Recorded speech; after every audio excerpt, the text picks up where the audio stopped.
Hey Sha, how's it going? Not bad, how are you? Good? Yeah, not too bad. I mean, Raw finished about 5 hours ago, so a little bit tired, but not too bad at all because the one place that I need to start, some pretty good news has just dropped in the past few minutes. Yeah. Crowds returning to NXT UK. No, it's about time, right? Really Man, I mean, the BT Sports Studios has been incredible to see without crowds for a start, but how are you feeling about the return? Oh, we're looking forward to it. I mean, having fans in the building is what this is all about. You know, if you don't have fans in the building, you know, it's harder to perform at a higher level. But NXT UK has always been lucky to perform at a high level without fans. We've actually benefited without having fans, I think, because it's been concentrated just on the in reaction. With fans back now, next week, on the 14th, can't wait to get going. Yeah, I can't wait to see it. I'm very excited to see fans returning. Yeah. The one thing I'll say, I'm really glad that the person we're going to see wrestling there is Sha Samuels and not maybe Ed Harvey. Yeah, well, hey, at least I had the guts to go, nah, I'm not Ed Harvey, Samuels. I mean, who else has done that in WWE? I've been the only one who's got the bottle to do it. I need to ask about that because, I mean, I loved it because, you know, it's so self-aware. It was the kind of thing that everyone was hooked. Everyone thought you were going to be Ed Harvey. Yeah, and so did I. Well, even looking on, I don't know how much you pay attention to Cage Match, the website that tracks all the stats. Yeah, that still has that one match listed as Ed Harvey. So I need to ask about it. How, you know, how did that name come about for a start? What was the inspiration behind that name? Yeah. And was there ever any real risk that you were going to be called Ed Harvey? Well, when I was brought into a room and they said, we're going to change your name. I was like, okay, you know, company man, whatever you need to do. I'm happy to be here, happy for the opportunity. I'm going to make it work. And they said, you're going to be called Ed Harvey. And my face, I dropped, and my face dropped. And to be fair, it was throughout a week, I was led to believe I would be called Ed Harvey. But then I was told, no, you're going to be Sha Samuels. You're going to make a big thing about, no, I'm not Ed Harvey. So that was a relief. But for a good week, I was a bit disheartened, to be honest. Because if you want to give me a new name, I could think of a better name than Ed Harvey. I think Sha Samuels out there. I think Sha Samuels fits you just fine. But I love that was all just one big rib for a week. Yeah, exactly. Yeah. Just there you go. We'll make him believe. So I need to ask, without jobbing myself out too much here, I actually put out the report before you signed with WWE to say Sha Samuels. I know. That's before I recognised the name. Yeah. I was trying to keep it stump, you know. I don't want to. One of those ones, elephant in the room, just in case you'd seen that report. Yeah. I wanted to, obviously, there was a few names in there. Most of them signed, luckily for me. Yeah. 2 of them did not, which, you know, we'll just pretend those didn't happen. Yeah. But that's all I know was that Sha Samuels was at tapings and then was getting signed.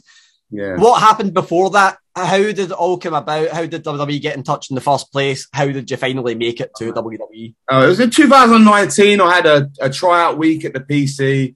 Then I had a dark match. And then from there, they liked what they saw. And we agreed a deal. And then I came back in January 2020 to do my medical, this, that, and the other. And unfortunately, I didn't pass the medical. I wasn't fit. So they said, we'll give it 6 months until you're healed and we'll get in contact with you again.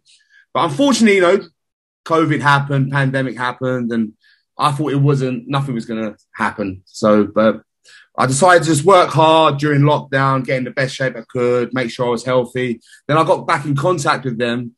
Then then I came back for another week, another tryout week, and then they signed me. Yeah, brilliant news. That's amazing because I remember also listening to I think it was Wrestling Daft was the podcast you were on, and you were mentioning, exactly. And you were mentioning that, you know, you came so close to getting signed and then that injury came up. So great to see you finally there. But you mentioned working, getting in shape. Yeah, that was the big goal. Yeah, in absolutely incredible shape that you've got. And I need to ask, what was the inspiration behind that, or how did you manage to get in such good shape? Well, because of lockdown, I let myself go during lockdown, like I guess a lot of people have.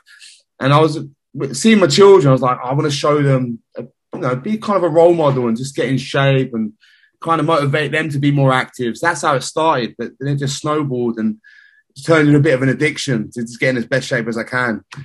So that's what it was. So I was, health first. I love how it's just as simple as that. I thought I wanted to be fitter, so I just done it. I just done it. I wanted to show my kids to be more active, and then once that happened, and they were coming out with me for walks and little jogs and this, that, and the other. It just snowballed and it turned into an addiction, like a new hobby. Because the pubs were closed, so I had to do something. Yeah, that's definitely absolutely love that. Yeah. So I think you've wrestled in front of crowds in NXT UK before, but not too often. For the dark match. Yeah. Just one dark match. Yeah, that's what got me the job here. Thank you. Yeah. Well, obviously, you've been in front of no crowds for a bit. I want to ask about one thing that I find the most interesting about that full time. I've heard about the voice of God, Shawn Michaels, coming over the tannoy. A few people have mentioned it. Right, yeah. What has that been like? And have you had any, advice or anything from Shawn Michaels? Because that must just be a surreal experience in itself. Yeah, it's a very surreal experience, but that's what it's all about. He's an idol to so many, myself included. It's just amazing to learn from him. I can't put it into words, to be honest. Being here I think I've been here about a year now, and the amount I've learned in that year compared to the previous 16, 17 years is blows my mind. It just shows that 1 year working here, getting advice from him, has made me 20 times better, in my opinion. So now I'm really excited. Fans are back. People get to see it. Hopefully we do more live shows. And I can just put my skills to the test. Because I've been chomping at the bit. It's been a long time since I've had a match in front of fans. So I'm hopefully it's soon. Definitely. It's the kind of thing where I think Sha Samuels is just built for fans. I mean, being from Glasgow, obviously ICW, I've seen you turn the crowd pretty well. So I want to switch it a little bit. Yeah. I've heard you're a big Chelsea fan. Yeah, I love Chelsea, of course. Won't hold it against you. So I've got a question I want to ask, kind of relating to Chelsea, but not quite. A lot of talk's been happening about WWE holding a pay-per-view in the UK. I mean, stadiums get mentioned, football stadiums come up. So I want to ask, Sha Samuels, WWE comes to you and says, we're going to get Stamford Bridge. Yeah. We want a tag team match with Sha Samuels plus one Premier League footballer against another WWE superstar and a Premier League footballer. Book that tag team match for me. What player are you picking and who are you going against? I'm picking Romelu Lukaku because he's a big boy. And do you want me to get against another wrestler in the football? Yeah, give me a wrestler in the footballer that you can go up against. I'd love to be Noam Dar and Cristiano Ronaldo. Right? So I'd love to give Ronaldo a slap around the ear, and it's always fun beating up Noam Dar. Even though he's my mate. I love to give him a slap here and there. I love that. I mean, you've picked the two best strikers in the Premier League, which I'm going to pretend I didn't see as a Liverpool fan. You should have told me that. Come on. Salah's not a striker. That's the only reason I can say that. He's a winger. But yeah, well, I asked Seamus that question before, and he picked himself and Virgil van Dijk. So, I mean, Sha and Romelu Lukaku against Seamus and Van Dijk would be a match. Wouldn't complain at that. One other thing I want to ask you about, your full character. I mean, it's been such a solid character from the start. Obviously, you've tweaked it here and there. It seems like it would fit perfectly into maybe a certain soap opera. Have acting aspirations ever been on the mind of Sha Samuels? Actually, yeah, I've thought about it many times. I've actually tried to become an extra many years ago, but it just wasn't for me. I tried to put all my eggs in the wrestling basket.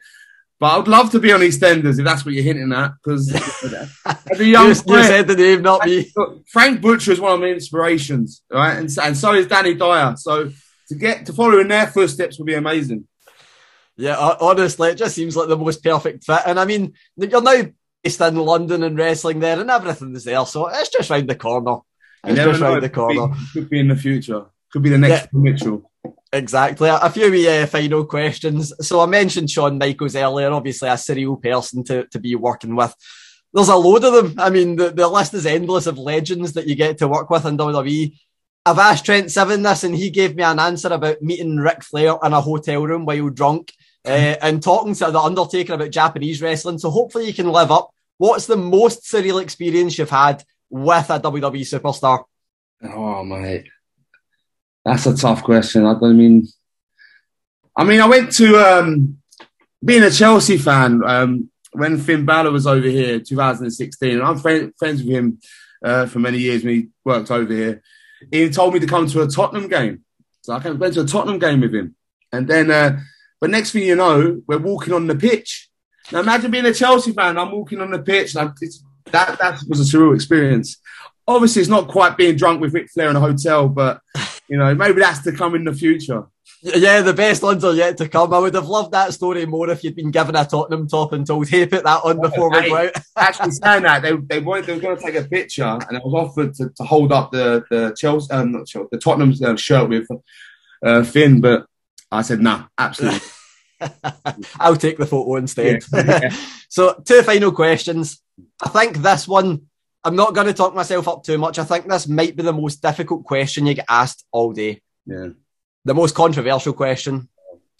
WWE comes to you and says, Sha, you can hire one of these 2 men, but only one of them, Grado or Jack Jester. Oh, what are you hiring? What are you doing to me? Oh, mate, I can't answer that, I can't. I'd rather see them both. Oh, that's really tough, mate. I'd say Jack Jester. Jack Jester, because, we're a good team. We've got great chemistry, and I'd love to see him here. That's no offense to Grado, but, he's more of an enemy than a friend. Yeah, I don't think Kinky Party ever split up, and you guys worked so well together. He's a bit bigger than Noam Dar as well, so yeah, exactly. Why not? Yeah. I'll be sure to send that to Grado later. So final question, taking it back to NXT UK. The one thing that I absolutely love about the past year, of course, crowds not being there has been a bit annoying, and for various reasons, the roster has shaken up a little bit. We've seen a lot of new people come through as a result, though. Pretty deadly. They hadn't won on TV, and then they became champions. Incredible. Obviously, people like yourself have come in and, made a name as well. Who should we be looking at as someone who is working backstage or doing everything they can at tapings to get noticed, that just maybe haven't quite made it to the level that we're like, oh, they're amazing yet, but they're definitely going to be when crowds are back? There's 2 people I think that are working hard and maybe not getting the recognition they deserve. Kenny Williams and Saxon Huxley. I think them 2 are amazing. They always work hard. They put amazing effort in, and the improvement they've made over the last year has been phenomenal. I reckon in the next year, especially Kenny Williams, they're going to be breakout stars in NXT UK. And you're not the first person to mention either of those names. Yeah, so, that means it must be right. The same wavelength with them 2, because we see it every time we're at the PC, every time we see it at the shows. They work so hard. It's inspirational to see how hard they work, and they deserve all the success in the world, both of them. Definitely. So you want to see them doing well, but not Grado. That's a great note to end on. Brilliant. I'll stitch you up a little bit, but not quite. Brilliant. Cheers for that, Sha. It's been absolutely brilliant. Gary, thank you so much, mate. Hope to speak to you. Can't wait to see you in front of crowds, man. Brilliant. Me too. Cheers.